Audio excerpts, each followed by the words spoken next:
All right, how's it going, everybody? I have some good news. Basically, I just want to make this quick video describing everything I've learned and how I have, made progress on depersonalization and my understanding of it. And so I just want to make, just a quick few points. So first of all, depersonalization, I'm just going to quickly describe what it is. If you have stress in your life, if you have too much stress in your life, your brain is going to comprehend that as too overwhelming to deal with in a natural state. So it's going to dissociate so it can not feel the pain. This is not voluntary. Okay, so then you have to say, well, why are you dissociated? Why are you depersonalized? Because you have too much stress in your life. It doesn't matter how manly or powerful or strong you think you are. If you simply have beyond a certain threshold, you are going to fall into depersonalization. Now, for example, let's say this is your breaking point, right? This grip on the pen. So it's like this is the total amount of stress that you can possibly conceive of in your life. If let's say you go beyond this, you fall into depersonalization, and you can get worse and worse and worse. There's ascending levels of dissociation. But the problem is the problem for me was my stress in life didn't seem that bad, but again, it doesn't matter how smart you think you are or whatever. It's whatever stress is there. Whatever stress you're being caused is, if it's enough to break that threshold and throw you into depersonalization, that's what it's going to do. Now, how do you how does one become susceptible? Well, maybe because you had a crappy childhood, maybe because you're highly sensitive. There are different factors, but the only thing that matters is the only way to get rid of it is to drop your anxiety, drop your stress. So, what are the causes of stress and anxiety? One could be childhood. If you have complex, unresolved trauma, it doesn't have to be complex. If you just have unresolved trauma that you think about, or is deep buried in your consciousness, but you're reminded of it every day, even though you don't think about it consciously, that's enough to cause you enough stress to have depersonalization. For me, I'm not going to talk about me yet. What are some other causes? Maybe you are have a really stressful job. Every day you go into work and you just hate it. That's enough to throw you into depersonalization. Maybe you have gone through some tough times in your life. Maybe you are going bankrupt. So all of these crazy examples aside, let's just look at the main pillars of life. I've talked about this in other videos before, but it's you can have your love life. So it's your partner. Maybe they cheat on you. Maybe they break up with you. Maybe you have to break up with them, and this is just devastating. That's enough to throw you into depersonalization, depending on how sensitive you are. Then there's financial, money. Like I said, maybe you're going bankrupt. You have too many bills that you can't pay. This is my problem, and I'll talk about that later. And then there's family. So this is kind of related to relationships for the first one, but maybe your mom is dying or something, and this is causing you a lot of stress. Again, doesn't matter. Just any source of stress that you care about on an emotional level. What else? There's money. There's friends and family. There's relationships, romantic relationships. And then maybe safety is another one. So, I don't know. Maybe you have a bully or something if you're young. If you're in your teens or younger, maybe there's someone bullying you and you don't feel safe, or you don't feel safe in your house if you still live with, or if you have a violent partner or something. Every day you feel unsafe. So you've got all these factors. They all fall into some category of main things that humans care about, which is basically, let's just say Maslow's hierarchy of needs. If your lower levels are food, safety, like shelter, if those feel like they're not being met adequately, you might fall into depersonalization. Okay, so how do you solve this? You just have to think about things on a more fundamental level than, maybe some therapists might lead you to believe. So some therapists might lead you to believe that you need to keep digging up your past from your childhood, or you need to keep talking it to them every week about these problems. But interestingly enough, that can even cause more depersonalization if you're just talking about your problems and making yourself more stressed. That's what happened to me is like, I was trying to dig through my problems, figure out where my life went wrong and why I think the way I think. And I was like, the fact of the matter is it's my parents' fault. It truly is their fault that I, turned out this way. And it's like my mom was like insane. So it's like what that did is like it would just keep unearthing these like feelings of hostility towards my mom. And so I would just like be thinking about her every day and just like, I hate that lady. I hate her. And I would just be like hostile for no reason. And it would just like affect my day. But then later, like I said, I realized that, like shelter and like money, that's what's really causing my depersonalization. So anyway, the point of that is just to say, if you're digging up old stuff that isn't even relevant, you can actually make your depersonalization worse, and not better. So anyway, let's recap so far. Depersonalization happens when you have too much stress and you feel like you can't cope. And it doesn't matter how strong you think you are. If you're depersonalized, you can't handle that stress. It doesn't mean you're a weak person. It just means you're either like highly sensitive, or you had bad parenting, or it's just likely beyond your control. So that's how you fall into depersonalization. Some causes of stress might be, like I said, Maslow's hierarchy of needs. So like, relationships, money is like a lifeline to like sustainability. So like, shelter, food. But let's say, you don't have food, you don't have, or you're worried about food, you're worried about a close one that you love, you're worried about your own health, you're worried about shelter, any of these things that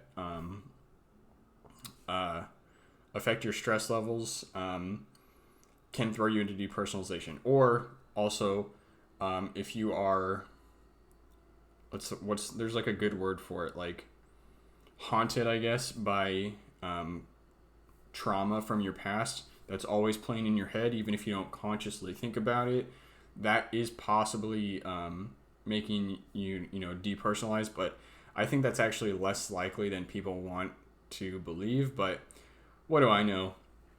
I don't know the average person's mind. I only know my mind.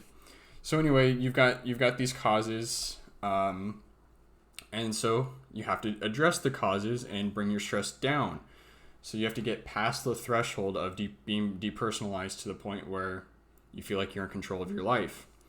So how do we do that? You have to, well, it's not so simple, because it's going to be addressed by dealing with specific problems in your life. So, if you're going through like a divorce or something and you get depersonalized, I don't think there's anything I can tell you or anything you can really do except maybe,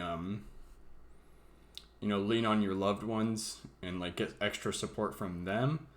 But, yeah, I'm not going to say I have the cure for that, but, it's up to you to find that, but that is what you need to do if you want to get out of depersonalization. So, yeah, and then once you solve that stress, depersonalization just goes away on its own. And so, that's the recap. And then when it comes to like addressing it, I hate to keep saying this to, my subscribers or people who watch my videos, but, I have, like, I've flip-flopped a few times on like coaching. I'll be like, you don't need coaching. You need to listen to the advice I'm giving right now. And then I tried coaching again, and I was like, oh, this is kind of working. So I kind of went back on my stance, but, this is where I stand currently. And in my heart right now, this is what I believe to be right, is that most coaching is not helpful. because it all comes down to like your stress. And if you can identify that stress without a coach, then you know how to solve your depersonalization. You have to deal with the stress. So for example, I've talked about Ben Mayer a few times. He recommends, this grounding exercise where you get in touch with your body. And I know, like a bunch of people talk about this whole interoception thing. You have to get in touch with your body, which again, I can only speak to myself, and I can't say that this isn't effective for everyone. So, I can't just like hate on these coaches if they get people results. But like for me, my gripe right now is with Ben is that he completely like misdiagnosed almost my problems, and he was convinced that I have these like mental attachments to like old ways of thinking, which is just not true. And so we would like work on those and like try to get it out of my head and like try to get me more present.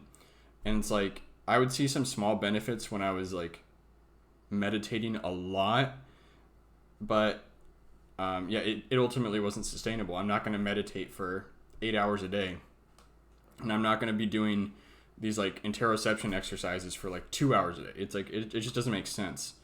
So it's like you have to look somewhere else that like affects you more fundamentally. So anyway, that's kind of my gripe with Ben, at least, is that he's trying to tell me, oh, you have to like look into your development. Like he literally sent me this message, and I was just like, I read it and I was like, this is like the biggest load of shit I've ever read. He's like, you have to look into your development when you were like 16 to 17. You have a fear of failure. I was like, the thing that really bothered me about that was one of Ben's selling points is that he doesn't,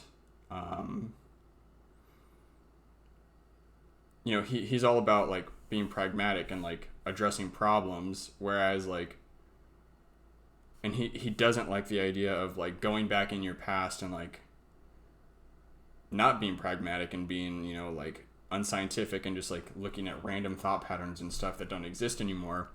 So anyway, he told me to do that, and it's like that's what really kind of pushed me in this direction of like, okay, this guy really doesn't know at least my situation. All I can say is like maybe it does work for his clients or something, and like he's gotten people results, so it's like, what do I know?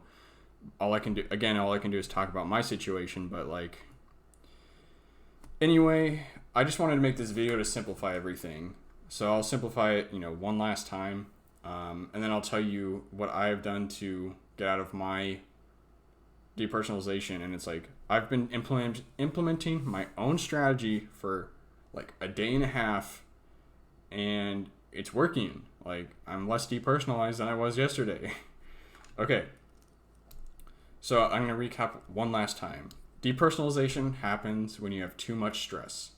If you have too much stress, your body feels like it can't, your mind feels like it can't handle the situation, so you depersonalize. You're unable to feel things, feel your hands, feel textures, feel everything, feel emotions. And you're doing this to protect yourself because it feels like too much of a threat. So what causes this threat? Again, we're talking Maslow's hierarchy of needs. Anything that affects the fundamental things that you want in life. And generally, for the average human being, this is like health, your own health, health, or love from your friends or maybe your dog or something. Shelter. Do you feel like you can be at peace in your own home? And like safety. So there's just these basic needs that all humans need to feel happy. If any of those are at risk, that could also include your job, because your job, again, is kind of like a lifeline to these things. If any of these are at risk, you might fall into depersonalization. So you have to address the things that make you stressed. In order to do that, you have to identify what those are.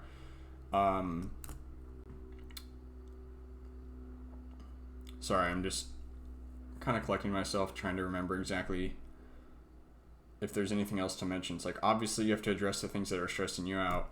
I guess, the last point of the recap is, it is not important to, you're most likely not being caused depersonalization by like old thought patterns, unless, I don't know, I guess that's not fair to say. I'll just say once again, it's like, I only know my mind, and I can say with confidence that my depersonalization has not been caused by old thought patterns. It's not been caused by like, oh, I don't feel unworthy of love. I don't feel, I don't know. I don't feel there's to that. My depersonalization was caused by the fact that I feel overwhelmed living in an apartment that I can't afford, or a residence that I can't afford. Right now I'm in a house. So like this is, I'm going to talk about my current protocol. So I went through, the gamut of like learning all of this crap, trying to figure out why is it that sometimes I feel really good, aka falling out of depersonalization, and why most of the time I feel numb and depressed. And so what I learned was, as my 20s have gone on, I've tried different ways to make money. If I came across a way to make money and like start a business that I thought was going to be successful, and it proved to be successful for like a day or 2 days in a row, I would snap out of depersonalization because I felt like I could support myself. Or if I like, another example is like, I was moving from Texas to Washington State, and on the way there I was living in my car, and it felt like I no longer had this burden of having to pay rent over my head when I didn't have a business that I wanted to do. And so I started falling out of depersonalization. So it's like, for me, my depersonalization has nothing to do with like my parents like putting bad thought patterns in my head, or like me feeling like I'll never find a wife or something. It's like, that has nothing to do with my depersonalization. Not nothing. Like if I was married or in a good relationship or something, that would help, because it would be like, it would take away stress. It would make my life better. But the point is that, actually that is an important point. So I know this video is getting really long, but it's about to be done. So, in this world this example I used earlier, this is like all the stress in your life. There's a lot of things that can cause stress. So it's like, but there's also things that can take away stress. Like an animal might like bring your stress levels down. A good relationship might bring your stress levels down. Having a good job might bring your stress levels down. So it's like, at some point you do hit this breaking point if you have enough of this stress. So like for me, I have none of those. I don't have a good job. I don't have a girlfriend. I don't have an animal for emotional support. So it's like, I'm pretty much always living down here because I have like nothing going for me really. And I don't even feel like my family supports me because they don't understand what I'm going through. And like, I just feel like we're not that similar. So it's like, I don't feel like I get that emotional support from anyone. So my stress levels are always maxed out pretty much. So anyway, I think that is worth addressing, because it's not just one thing, kind of like what I've been almost saying. It's really just stress. So anyway, all this to say, I can get myself out of depersonalization and just like into like a, probably still close to depersonalized, but not bad enough to actually fall into it. If I just get rid of all the stress from feeling like I'm constantly going into debt, simply by living in a place I can't afford. Now this doesn't mean you need to go live in your car, but what I've been doing is I've been living in my car, even though it's only out in the driveway, like in the back of this house. I've been living out of there, so my brain doesn't think that I'm like always in this building and like living beyond my means, which is funny because it's like my name is still on the lease, but like, I don't know, for some reason it just works that I'm telling my brain that, we're living in this car, and no matter what, we own this car, and like, we're going to be fine. Like, that's enough to pull me out of depersonalization. So, again, if I had a girlfriend or something, I could handle the stress of like living above my means. Or if I had a cat or something that I really loved, again, I could handle the stress if it took away stress. But that's what I've been doing. I've been kind of preparing this like super sustainable lifestyle with extremely low overhead, because that's what I need in my life. You know, just based on my personality, what I want out of life, that's what's going to work for me. So what I encourage you to do is play around with like the fantasies in your head. What would make you happy? Have you ever had times where you've broken out of depersonalization? Why was that? Was it money related? Was it relationship related? What can you do in general to lower your stress levels? This isn't a meditation could help, but this isn't a meditation. This isn't encouraging you to meditate. This is encouraging you to like actually change things in your life. So again, if you're like worried about health, maybe you need to go on a diet. If you're overweight, that's another thing too, is like if you increase your confidence by going on a diet and like maybe building some muscle, you'll look better and you'll get like more attention from the opposite sex if that's what you want. And that maybe that's enough to like bring you out of depersonalization a little bit. So it's like you have to do things in your life that are going to make you more just secure in who you are. And this isn't a mental exercise. This is a change your life thing. This isn't a like ground yourself in your body thing. So the last thing I have to say is like there is some use in like interoception, because you can find, like for me, I have anxiety in my stomach all the time because I'm always worried about living in this house. So it's like when I'm trying to find out like how to solve my problems, I can like think about my stomach and just like, okay, this is where I feel the anxiety. Can I make it worse or can I make it better with certain situations in my head? And it's like, okay, I can make it better by imagining that I live in my car and that I'm like making more money. So it's like that's like the majority of my stress in my life. So, you know, you can do the same thing. If you have tension like in your neck or something or your head, it's like think about how you can make it worse or better and then address those problems in real life, not just in your head. Don't get obsessed with doing these mental exercises and doing meditation or doing interoception exercises. It's like maybe those help for some people, but like chances are, it's my belief, I could be wrong, it's my belief that if you are a chronic sufferer of depersonalization, it probably has nothing to do with like PTSD. It probably just has more to do with the fact that your life is not together and, you know, you need to do things to change that. So that is my story. I am very confident that I'm going to get out of it because all I've been doing is living in my car for like 2 days and I'm already improving. So that's my take on everything. I'll probably make more videos as like I continue to improve, but sorry for like flip-flopping so much and like, okay, first I was like anti-coaching, then I was like, oh, here's a Ben Mayer review because I'm getting better, but then I stopped getting better, so now I'm like, oh, that didn't work. So it's like, I'm sorry for doing that. I'm not going to say there's no benefit in coaching. I definitely learned things from Ben, even though his understanding of my situation was wrong. I still learned things from him, so it's not like it was a complete waste of money, but I just wanted to for whoever watches my videos, I want to try to help, I just want to try to help the world in any way I can. So this is kind of everything I know, and hopefully it helps.